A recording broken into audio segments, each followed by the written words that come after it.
उस मार्केट में हर तरह की दुकानें थीं और जगह जगह खाने पीने की चीज बेचने वाले ठेले लगे थे।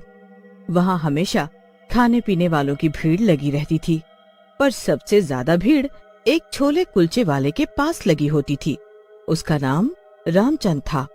रामचंद के छोले कुलचे सब जगह बेहद मशहूर थे। लोग दूर दूर से उसके छोले कुलचे खाने आते थे। रामचंद छोले कुलचे बेचकर काफी अच्छा कमा लेता था। एक दिन की बात है, जब रामचंद के ठेले के पास से सोनचंद गुजर रहा होता है। उसके ठेले पर इतने ग्राहक देखकर उसे बड़ी जलन होती है।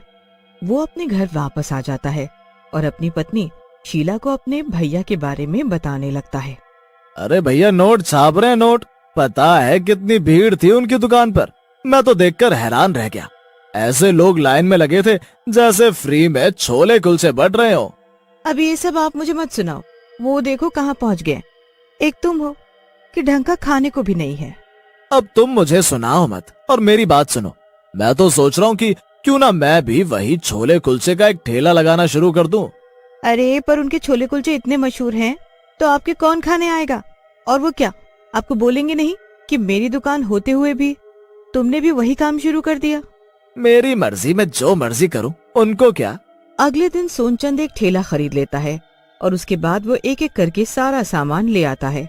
दोनों पति पत्नी मिलकर सारी तैयारी कर लेते हैं और फिर सोनचंद ठेला लेकर उसी बाजार में अपने भैया के सामने जाकर खड़ा हो जाता है। सोनचंद को छोले कुलचे के ठेले के साथ देख रामचंद तो एकदम चौंक जाता है। अब ग्राहक आने लगते हैं, पर सब रामचंद के ठेले पर ही जाकर छोले कुलचे खाने लगते हैं। सोनचंद की दुकान पर बस इक्का दुक्का लोग ही जाते हैं। ये क्या हो रहा है? मेरे पास तो कोई आ ही नहीं रहा। मुझे तो कुछ सोचना पड़ेगा। सोनचंद काफी देर तक सोचता रहा और फिर अपने ठेले पर एक बोर्ड लगा देता है जिस पर लिखा होता है कि 1 प्लेट छोले कुलचे के साथ 1 प्लेट मुफ्त। रामचंद को ये देखकर बिल्कुल अच्छा नहीं लगता कि उसका भाई सारे ग्राहक अपनी तरफ करने के लिए ऐसी ऐसी तरकीब निकाल रहा है। अब सब लोग फ्री के चक्कर में रामचंद का ठेला छोड़कर सोनचंद के ठेले पर जाने लगते हैं।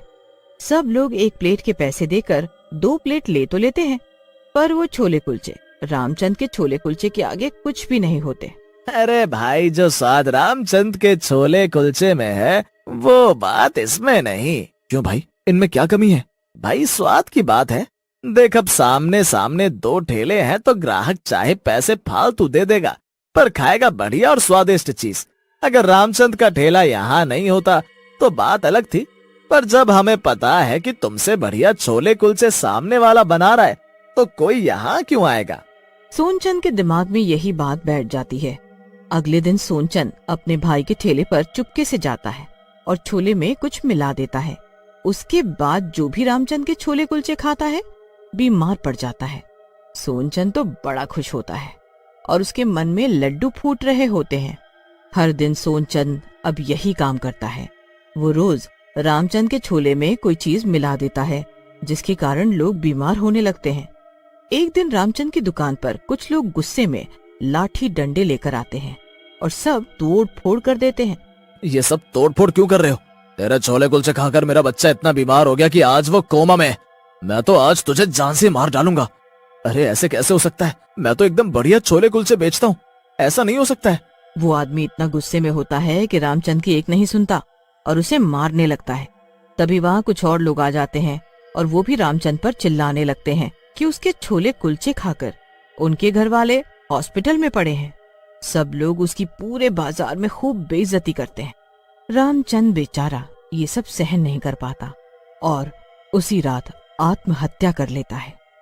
अब अगले दिन उसका ठेला ही नहीं लगता, जिस कारण सब लोग बस सोनचंद की दुकान से ही छोले कुलचे खाने शुरू कर देते हैं। रामचंद की आत्मा को अभी मुक्ति भी नहीं मिल रही होती।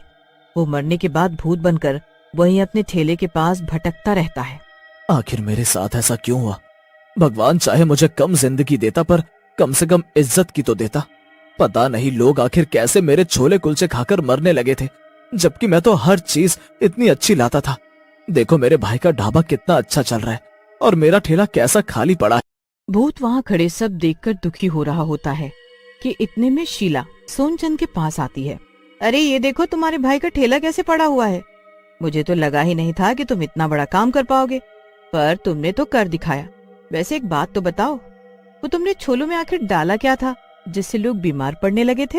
अरे वो मैंने एक आदमी से केमिकल लिया था और उसे छोलों में मिला दिया, उसी की वजह से ये कमाल हुआ है। और मैंने तो सोचा था भैया अपना ठेला लगाना बंद कर देंगे, पर उन्होंने तो आत्महत्या ही कर ली।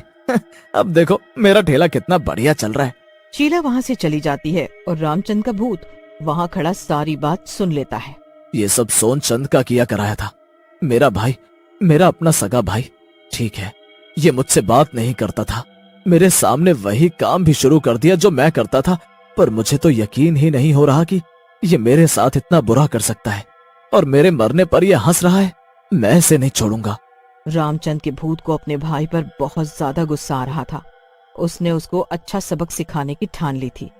अब अगले दिन जब सोनचंद अपना ठेला लगा रहा था तो रामचंद का भूत वहीं खड़ा हुआ था, पर वो किसी को भी दिखाई नहीं दे रहा था। धीरे धीरे लोगों का आना शुरू हो जाता है। सोनचंद छोले बनाने लगता है, पर जब भूत उसके छोले और छोले बनाने का मसाला देखता है तो वो हैरान रह जाता है। छी छी छी, ये तो बिल्कुल सस्ते वाले छोले हैं और मसाला भी कैसे सील रहा है।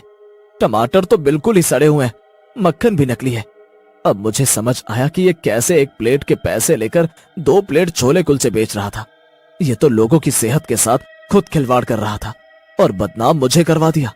कोई नहीं, मैं इसको आज अच्छे से बताता हूँ। अरे भाई जरा 2 प्लेट छोले कुलचे लगाना, एक में बिल्कुल मिर्च मत डालना और एक में टमाटर मत डालना। ठीक है भाई साहब।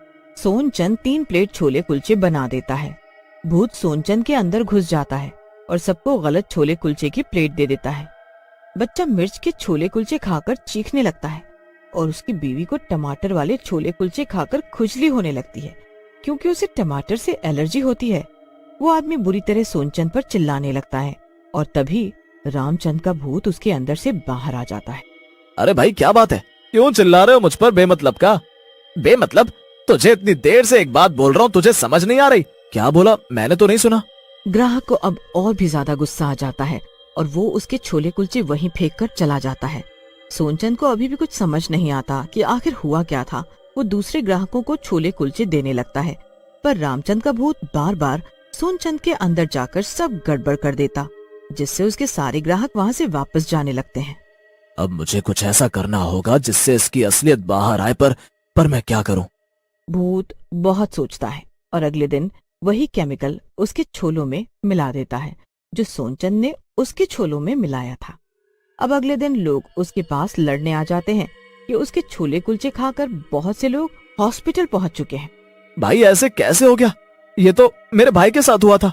हाँ, तो तुम दोनों भाई एक जैसे निकले। लोगों को खराब छोले कुलचे खिलाकर क्या मिलता है तुम्हें? नहीं नहीं, मैंने कुछ नहीं मिलाया, सच में मैंने कुछ नहीं मिलाया। तेरा भाई तो मर गया, इसलिए हम उसे सजा नहीं दिला पाए, पर हमने तेरे छोले चेक करवाए हैं। इसमें कोई बहुत खतरनाक केमिकल है जो तूने छोलों में मिलाकर ग्राहकों को खिलाया है। तुझे तो अब जेल ही होगी। एक आदमी तो उसकी पुलिस कंप्लेंट कर देता है, जिससे वो जेल तक पहुंच जाता है। वो जेल में बैठा अपनी किस्मत को कोस रहा होता है कि आखिर उसने ये काम शुरू ही क्यों किया। फिर वहाँ रामचंद का भूत प्रकट होता है, जिसे देखकर सोनचंद हक्का बक्का रह जाता है। घबरा मत, मैं तेरा भाई रामचंद ही हूँ, जिसे तूने बदनाम किया और आखिरकार मुझे शर्म में अपनी जान गंवानी पड़ी। तूने मुझसे मेरा ही काम छीनने की कोशिश की और इस हद तक गिर गया कि मेरे छोलों में जानलेवा केमिकल मिला दिया। माफ कर दो मुझे माफ कर दो, गलती हो गई मुझसे। अब नहीं करूंगा ऐसा, मेहनत का और ईमानदारी का खाऊंगा। अब तो तुझे तेरे किए की सजा मिलकर रहेगी। भूत इतना कहकर गायब हो जाता है। फिर पुलिस उस आदमी को भी पकड़ लेती है जिससे सोनचंद ने वो केमिकल खरीदा होता है। पूरे बाजार में सबको सोनचंद की असलियत पता चल जाती है कि उसी ने अपने भाई के साथ ऐसा घिनौना काम किया था और उसका भाई रामचंद बेकसूर था। सोनचंद उसके बाद पूरे 5 साल की सजा भुगतता है और उसको अक्ल आ जाती है कि उसने कितना गलत किया। रामचंद की आत्मा को अब शांति मिल जाती है और वो चला जाता है।